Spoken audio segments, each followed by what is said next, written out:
Dans un petit village niché au creux des collines de Bourgogne, il y avait une jeune fille nommée Élise. Chaque matin, elle se levait avant le soleil et regardait la brume glisser sur les champs. Les rivières murmuraient doucement et le vent jouait avec les feuilles des vieux chênes. Ce village avait traversé les siècles, des Gaulois aux Romains, et chaque pierre semblait contenir un souffle du passé. Élise aimait se promener près des ruines d'un ancien château, oublié depuis longtemps. Les tours, à moitié effondrées, racontaient des histoires de chevaliers et des fêtes somptueuses. Parfois, elle s'asseyait sur une pierre froide, fermant les yeux, et imaginait la vie de ceux qui avaient vécu. Leurs rires, leurs murmures, les chuchotements des corridors sombres. Tout revenait à la vie dans son esprit, doucement, comme une brise qui caresse la peau. Un jour, en explorant une vieille cave voûtée sous le château, elle découvrit un parchemin jauni. Les lettres étaient fines et élégantes.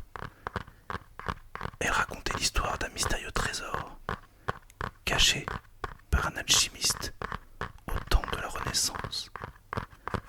Élise sentit son cœur battre plus vite, mais elle respira profondément, laissant le calme s'installer. Elle savait que le voyage serait long et silencieux, et un murmure du passé à écouter. Elle suivit les indices à travers les champs et les forêts, écoutant chaque son. Le clapotis de l'eau dans un ruisseau, le froissement des feuilles sous ses pieds, le chant lointain d'un oiseau. Chaque détail semblait guider ses pas, comme si le temps lui-même lui parlait. Les siècles semblaient se plier autour d'elle. Les siècles de France, de la révolution douce des villages au feu brillant des grandes villes. Tout se mêlait dans ce voyage silencieux. Une nuit, alors qu'elle campait près d'un vieux moulin abandonné, le vent chuchotait dans les ailes de bois. Elle se blottit dans sa couverture et écouta. Les histoires de rois et de reines, de paysans et de chevaliers se mêlant au murmure de la rivière.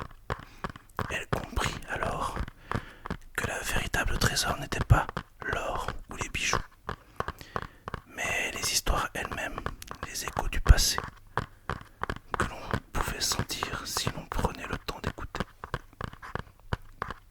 Le lendemain, elle atteignit une clairière où poussaient des fleurs sauvages.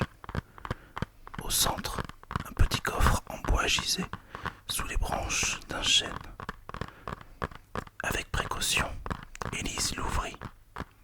À l'intérieur, il n'y avait ni or ni pierres précieuses, mais des lettres, des dessins et des journaux racontant la vie quotidienne d'un village depuis des centaines d'années.